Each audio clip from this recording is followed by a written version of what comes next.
Assalamualaikum warahmatullahi wabarakatuh. Apa kabar anak-anak? Semoga kita semua tetap dalam lindungan Allah Subhanahu wa Ta'ala. Pada video kali ini kita akan pelajari tentang aritmetika sosial. Bismillahirrahmanirrahim. Jangan lupa ya, tulis basmalah di buku kalian supaya ilmu yang kita pelajari hari ini bermanfaat. Apa saja yang dipelajari dalam aritmetika sosial? Yang pertama yaitu tentang harga jual, harga beli, untung dan rugi. Kemudian diskon, bruto, neto, dan tara. Selanjutnya tentang bunga tabungan dan angsuran. Dan yang terakhir yaitu tentang pajak penghasilan dan pajak pertambahan nilai. Mengapa kita harus pelajari materi ini? Seperti yang diriwayatkan oleh hadis berikut ini. Tis'atu a'syari rizki fit tijarah, yang artinya 9 dari 10 pintu rizki ada dalam perdagangan. Sehingga kita perlu pelajari ilmu jual beli. Selanjutnya, apa tujuan pembelajaran kita hari ini?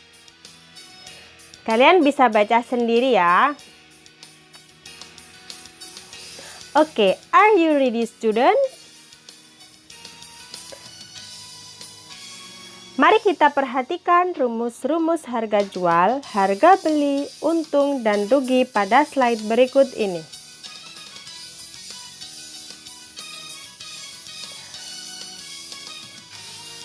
Tentunya kalian sudah pernah mendapatkan rumus ini. Kita langsung saja ke contoh soal. Ibu Siti membeli jilbab seharga Rp25.000. Kemudian, ia menjual jilbab tersebut dengan harga Rp30.000. Berapa persen keuntungan yang diperoleh Ibu Siti? Kita bisa cari untung yang diperoleh Ibu Siti, yaitu 30.000 dikurangi 25.000. Sama dengan Rp5.000. Nah, selanjutnya kita akan cari persentase keuntungannya dengan rumus persen U sama dengan U per HB kali 100%. Setelah itu kita tinggal masukkan U tadi 5.000, HB 25.000 kali 100%. Nah, dari sini kita bisa sederhanakan. Kita coret 3 nol ini. Nah, setelah itu 100 dibagi 25 berapa hasilnya? Iya, 4. Berarti tinggal 4 dikali 5. Hasilnya adalah 20%. Jadi keuntungan yang diperoleh Ibu Siti adalah 20%. Contoh selanjutnya. Toko super menjual tas seharga Rp425.000. Jika toko super menerima kerugian Rp20.000, berapa rupiah toko super membeli tas tersebut? Dari soal diketahui bahwa harga jual adalah Rp425.000. Kemudian rugi sama dengan Rp20.000. Yang ditanyakan adalah harga beli. Jika penjual mengalami kerugian, berarti harga beli itu jauh lebih tinggi daripada harga jual. Kita bisa menggunakan rumus HB sama dengan HJ ditambah R. Tinggal substitusi saja, nilai HJ 425.000 ditambah rugi 20.000. Jadi kita dapatkan bahwa harga beli tas tersebut adalah Rp465.000. Oke, contoh selanjutnya. Fatimah menjual buku dengan harga Rp60.000. Jika dari penjualan tersebut Fatimah memperoleh keuntungan sebesar 50%, berapa rupiah Fatimah membeli buku tersebut? Diketahui bahwa harga jual atau HJ sama dengan 60.000. Kemudian persen U sama dengan 50%. Dan yang ditanyakan adalah harga beli. Nah, kita bisa gunakan rumus berikut. HB sama dengan 100% per 100% ditambah persentase U dikali HJ. Langkah selanjutnya tinggal substitusi angkanya. 100% per 100% ditambah persentase U tadi diketahui 50% dikali HJ. HJ sama dengan 60.000. Oke. Untuk selanjutnya kita tinggal tambahkan. Yang atas itu 100%, yang bawah 100% ditambah yang ini 100% ditambah 50% hasilnya 150. Kenapa persennya hilang? Ya, persennya ini hilang karena dicoret. Disederhanakan dengan antara yang atas dan persen yang bawah. Sehingga kita peroleh ini. Nah,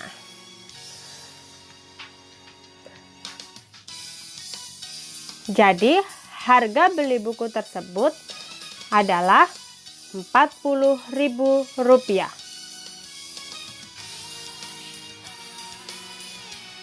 Bagaimana? Sekarang sudah mengerti tentang harga jual, harga beli, untung dan rugi?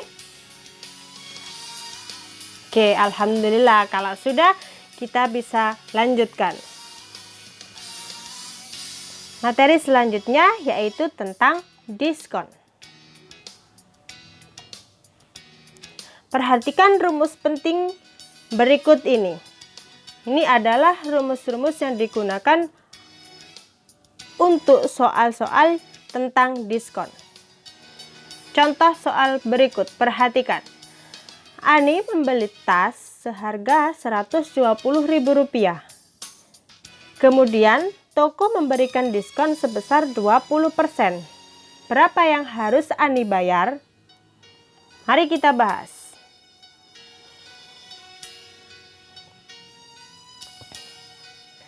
Nah, untuk mencari besarnya diskon, kita bisa gunakan rumus yang paling atas sendiri. D sama dengan persen D dikali harga awal.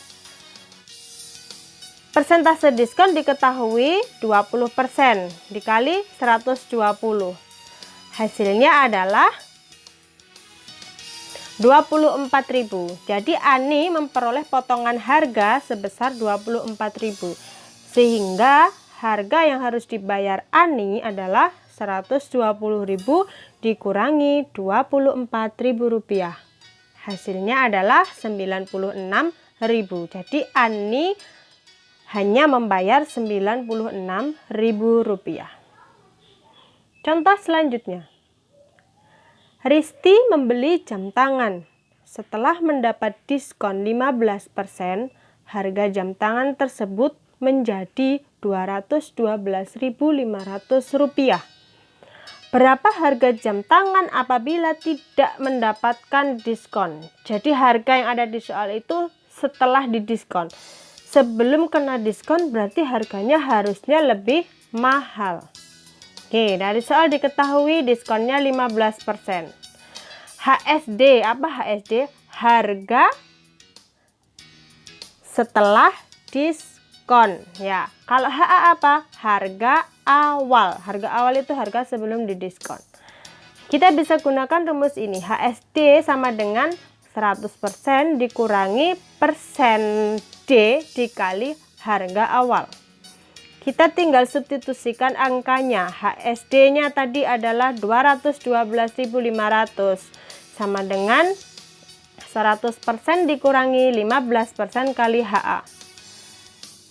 Nah, untuk selanjutnya 85% ini diperoleh dari 100% dikurangi 15%, jadinya 85%. Kemudian HA sama dengan 212.500 dibagi dengan 85% atau ditulis dengan 85/100. Nah, hingga kita peroleh pembagian menjadi perkalian di sini. Tapi angkanya dibalik ya, jangan lupa. Jadi harga awal jam tersebut atau sebelum didiskon itu adalah Rp250.000. Paham ya?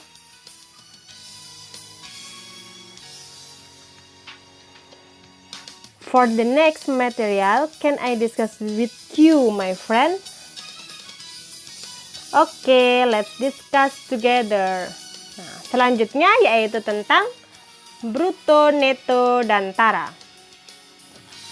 Nah, perhatikan rumus penting lagi. Kalau yang ini tentang BTN, bruto, neto, dan tara. Bruto itu apa sih? Kalian masih ingat nggak? Bruto itu berat kotor atau kemasan dan isinya sekaligus. Kalau neto, neto itu adalah berat bersih atau hanya isinya saja.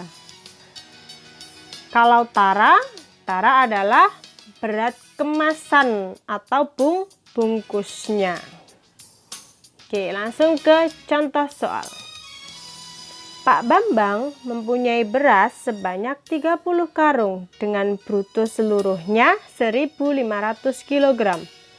Jika taranya 1%, berapa kilo neto setiap karung beras? Dari soal diketahui bruto 1.500, taranya 1%. Berarti dari sini kita bisa mencari neto. Pakai rumus ini, N sama dengan 100% dikurangi persen T dikali B. N itu neto, T itu tara, B itu bruto. Kita tinggal masukkan angkanya. Nah, sehingga diperoleh 100% dikurangi 1% hasilnya 99%, atau di sini dituliskan dengan 99/100. Jadi tidak usah bingung ya. Nah, sehingga diperoleh hasilnya neto seluruhnya adalah 1.485 kilo. Tetapi ingat di soal yang ditanyakan adalah neto setiap karung. Berarti karena tadi totalnya ada 30 karung, 1.485 harus dibagi dengan 30. Hasilnya adalah 49,5 kg.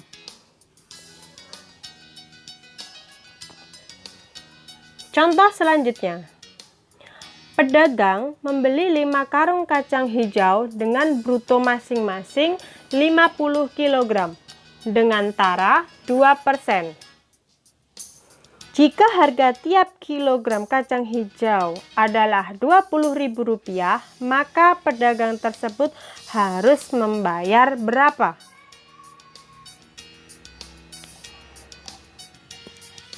Dari soal diketahui bahwa bruto seluruhnya adalah 50 dikali 5 sama dengan 250. Persentase tara adalah 2%. Yang ditanyakan adalah neto. Sama seperti di slide sebelumnya. Kita bisa cari neto melalui rumus berikut. N sama dengan 100% dikurangi persen T dikali B. Kemudian tinggal masukkan angkanya. 100% dikurangi 2% hasilnya 98% dikali dengan 250. Nah, diperoleh bahwa neto adalah 245 kg. Tadi harga per kilonya berapa? Belum kita tulis di sini. Harga per kilonya adalah ini Rp20.000. Berarti neto 245 ini kita kalikan dengan Rp20.000. Hasilnya adalah Rp4.900.000.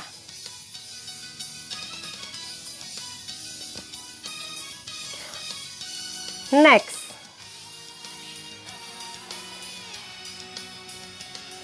Nah, setelah mempelajari BTN atau bruto, tara, dan neto, apa yang akan kita pelajari? Ya, kita akan pelajari bunga dan angsuran.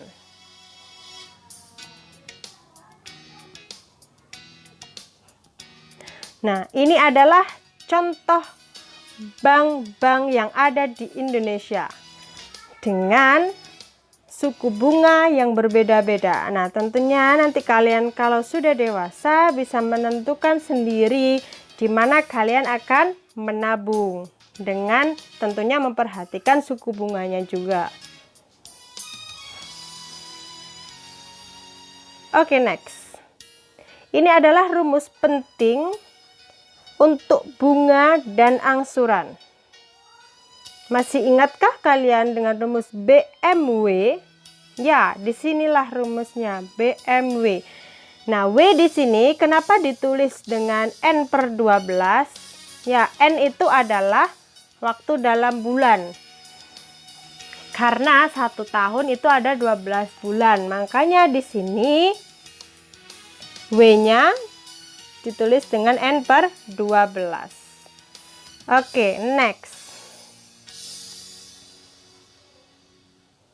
Contoh soal. Marisa menyimpan uang di bank sebesar Rp800.000 dengan bunga tunggal 18% per tahun. Berapakah jumlah uang Marisa setelah 4 bulan? Nah, dari soal diketahui bahwa besar modal adalah Rp800.000.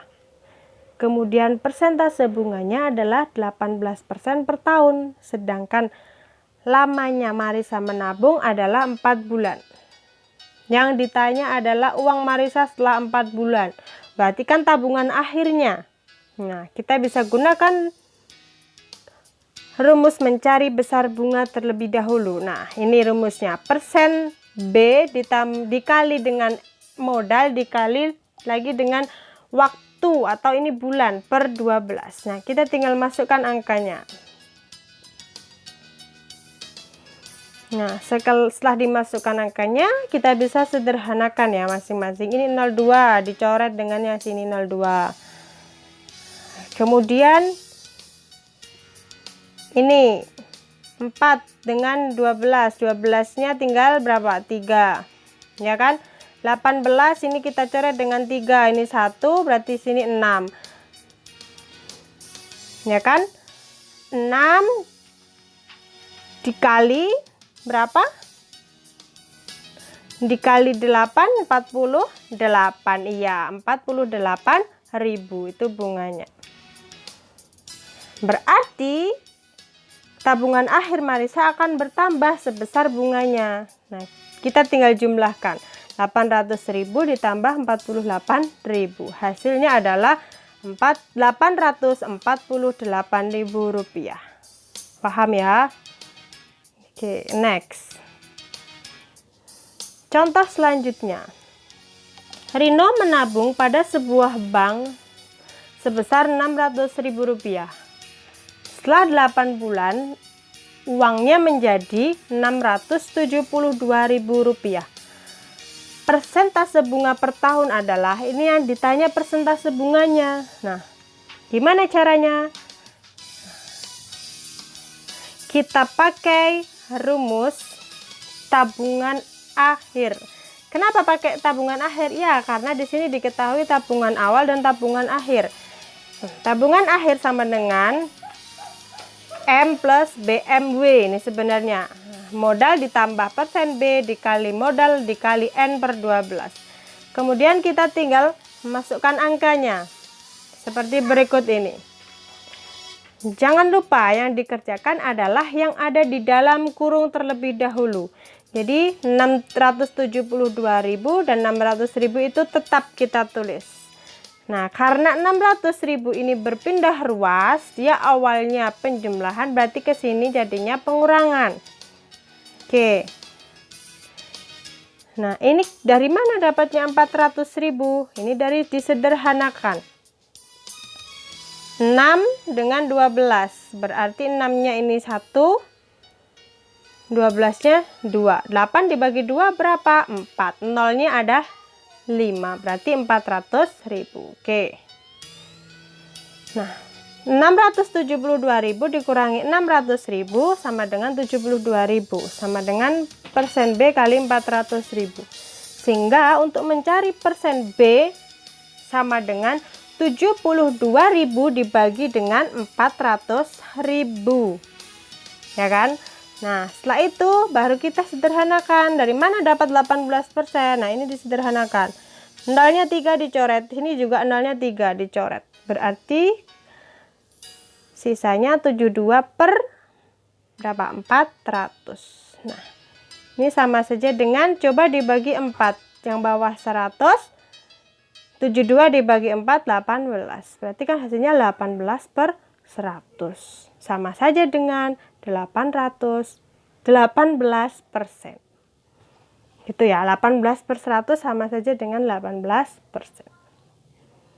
Oke, selanjutnya. The last submateri, yaitu tentang pajak.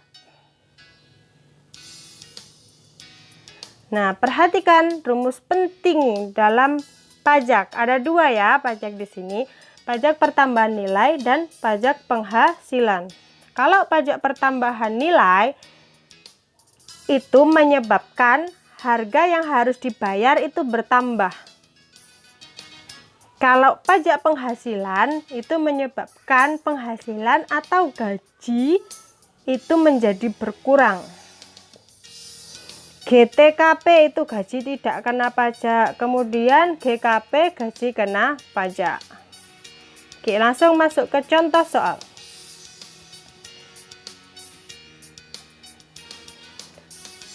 Adit membeli sebuah sepeda motor dengan harga Rp12.500.000 dan dikenai PPN 10%.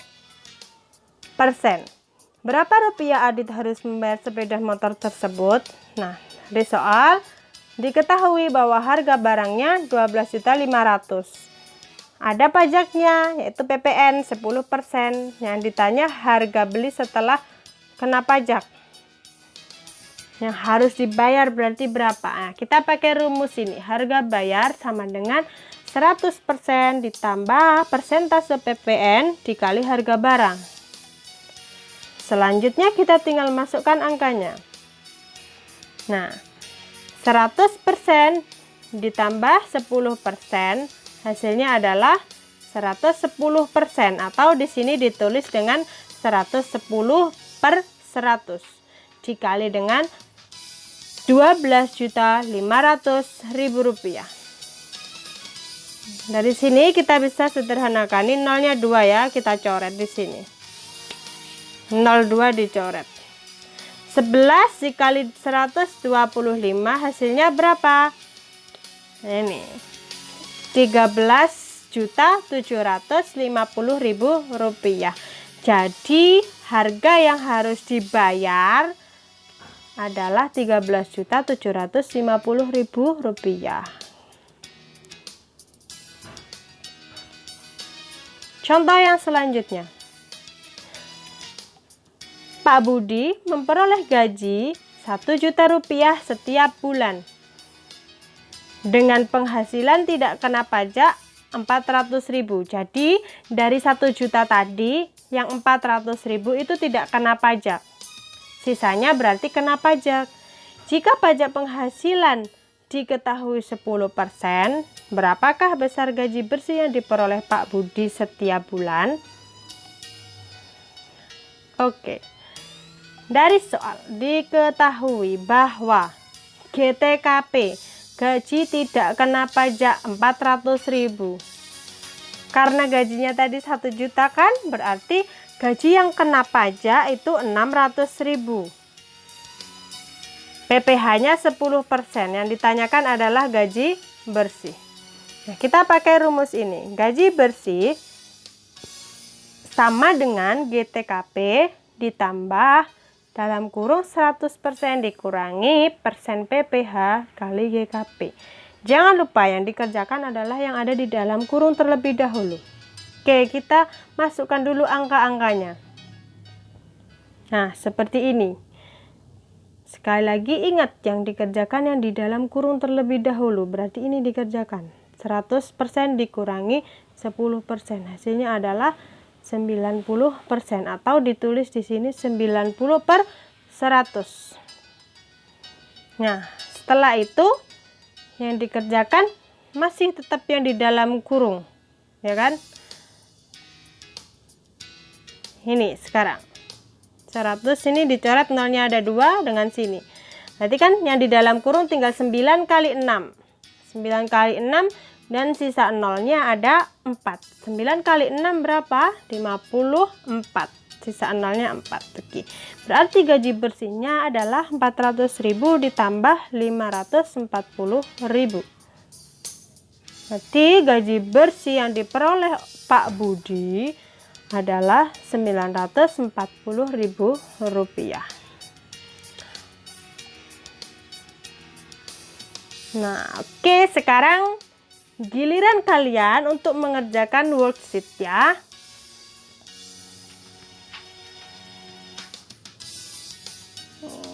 Oke, video kali ini cukup sampai sekian. Mari kita tutup dengan bacaan hamdalah. Alhamdulillahirabbil alamin. Assalamualaikum warahmatullahi wabarakatuh.